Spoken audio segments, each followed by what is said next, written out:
सर्दियों का सबसे बड़ा मसला ये होता है कि हम जो महंगी महंगी चीज़ें ख़रीद रहे होते हैं, भाई हर चीज़, जैकेट हो, टोपी हो, कुछ भी हो, स्वेटर्स हों, गर्म कपड़े हों, उन पे ये रुआं आ जाता है और जो कि बहुत बुरा लगता है। अगर आप भी चाहते हैं कि आपकी जो नई ख़रीदी हुई चीज़ें पुरानी हो चुकी हैं और आप उनको फिर से नया करना चाहते हैं, तो जनाब आज की वीडियो तो फिर आपके लिए, और आपने मेरे साथ रहना है, मेरी वीडियो फुल वॉच करनी है। तो स्टार्ट करते हैं अपनी वीडियो। अस्सलाम वालेकुम माय यूट्यूब फैमिली, कैसे हैं जी आप लोग? होपफुली ठीक ठाक होंगे। अल्हम्दुलिल्लाह मैं भी ठीक हूँ। और यहाँ पर देखें जी, टोपी का जो हाल है वो आपके सामने है।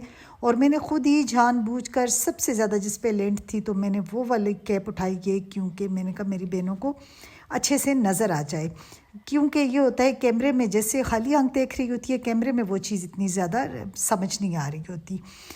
तो यहाँ पर जी सबसे पहली टिप में, इसमें आपको 2 से 3 टिप्स हैं मेरे पास। तो पहली टिप तो ये है कि आपने लेना है एक स्कॉच टेप, और जी स्कॉच टेप को आपने लेकर उसको अपने हाथ पर रोल करना है, जैसा कि आपको नज़र आ रहा है। अब उसके साथ मैं आपके लिए एक टिप ये भी आपको दूंगी कि भाई ये हम रिमूव तो कर लेंगे, लिंट रिमूव तो हो जाएगी, मगर कोशिश हमने ये भी करनी है कि नेक्स्ट टाइम आए ना, या देर से आए या बहुत कम मकदार में आए।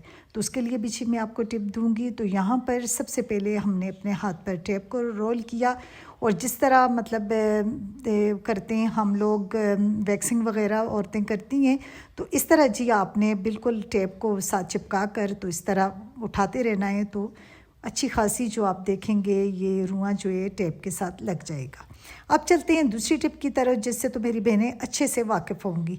लेकिन उसमें भी ये है कि आप जानती हैं कि ये जो रेज़र है ये बहुत ज़्यादा ख़राब हो जाते हैं। यानी कि अगर छोटी सी चीज़ भी आप उससे लिंट रिमूव कर रहे हैं तो उस पर भी एक रेज़र जो है लग जाता है, यानी कि वो मतलब ख़राब हो जाता है। तो उसके लिए भी मैं आपको टिप दूंगी कि रेज़र काम करना ना छोड़े, क्योंकि उससे आप टोपी, जैकेट्स, हर चीज़ से आप जो है लिंट रिमूव कर सकें।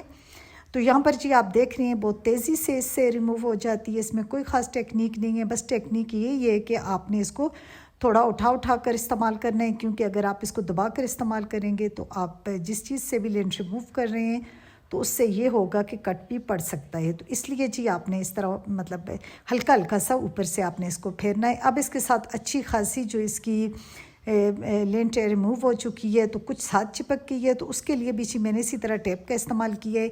टेप को अपने हाथ पर रोल करके तो एक बार इधर सारी कैप पर लगा दिया। वो आपको इजी लगता है, लगाए, नहीं लगता तो कोई ज़रूरत नहीं, बस झाड़ ले।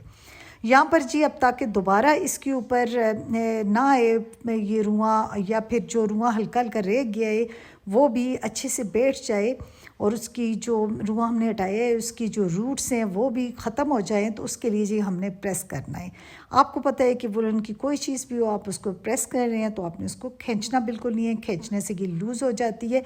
बस एक ही जगह पर आपने दबा कर प्रेस करना है। तो आपकी ये जो आप देख रहे हैं कि कैप का क्या हाल था, और अब कितनी अच्छी ये साफ़ हो चुकी है। तो चलते हैं जी अपनी जैकेट की तरफ, तो देखते हैं कि हम इससे कैसे ये लेंट रिमूव कर रहे हैं।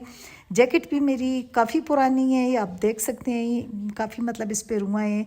बात वही है, मैंने इसीलिए वो वाली कैप चूज़ की थी, क्योंकि इस पर इतना ज़्यादा रुआं होने के बावजूद भी समझ नहीं आ रही है, लेकिन इस पर अच्छा खासा मतलब ये रुआं आया हुआ है। तो इसको जी हम हटा रहे हैं उसी तरह रेज़र से। लेकिन अब हम क्या करें कि रेज़र को कैसे हम यूज़ करें कि रेज़र जो है, अब एक ही रेज़र हमारी मतलब जैकेट पे, हर चीज़ पे चल जाए और काफ़ी चीज़ें हम उससे साफ़ कर लें। उसके लिए हमने करना क्या है जनाब, हमने जैसे ही हमने ये सारे अपने तरीके से हमने इससे लेंट रिमूव किया बाजुओं से और ये जैकेट से, फिर उसके बॉर्डर पे हल्का हल्का हमने जिस तरह मारा, जहाँ आप देखते हैं कि ज़्यादा है तो आप थोड़ा सा ज़ोर लगा कर मार दें, लेकिन उसको दबा कर बिल्कुल नहीं मारना कि फिर वही बात है कि कट पड़ जाएगा। तो बस हल्का हल्का ऊपर से आपने इस तरह करना है। तो अब आप देखेंगे कि आपके पास जो रेज़र है वो तो ये जो इसके ऊपर से फर उतरी है उससे फुल हो जाएगा, इसीलिए ये काम नहीं करता और ये जल्दी ख़राब हो जाता है, ये टूट जाता है। तो हमने करना क्या है जी, एक ब्रश रख लेना है, टूथब्रश अपने पास, और उससे बार बार हमने इसके अंदर जितनी भी रुआं फंस चुका होगा इसके अंदर, तो हमने उसको रिमूव करना है। ये तरीका आपने ज़रूर करना है। तो इस तरीके से आपका जी रेज़र जो है पूरी एक जैकेट के लिए, एक रेज़र क्या बहुत सारी जैकेट्स के लिए एक रेज़र काफ़ी होगा। तो यकीनन जी मेरी बहनों को मेरी आज की वीडियो भी पसंद आई होगी, और उसके साथ ताकि रुआं दोबारा ना आए तो वही तरीका करना है जी, जैकेट पे میں پریس کر رہے ہیں اور دبا کر پریس کرنا ہے، بہت زیادہ کھینچ کر نہیں کرنا، تاکہ اتنی مہنگی چیزیں جو ہم خریدتے ہیں وہ لوز ہو کر خراب نہ ہو جائیں۔ مہنگائی کا دور ہے، چیزوں کو اگر سنبھال کر طریقے سے استعمال کریں گے تو بڑے اچھے سے یہ استعمال بھی ہو جاتی ہیں اور پہنی ہوئی پرانی بھی نہیں لگتی۔ تو اس کے ساتھ ہی میں اپنی پیاری بہنوں سے اجازت چاہوں گی، مجھے دعاؤں میں یاد رکھنا ہے۔ تو اتنی اچھی ویڈیو کے لیے لائک تو بنتا ہے۔ تھینکس فار واچنگ، اللہ حافظ۔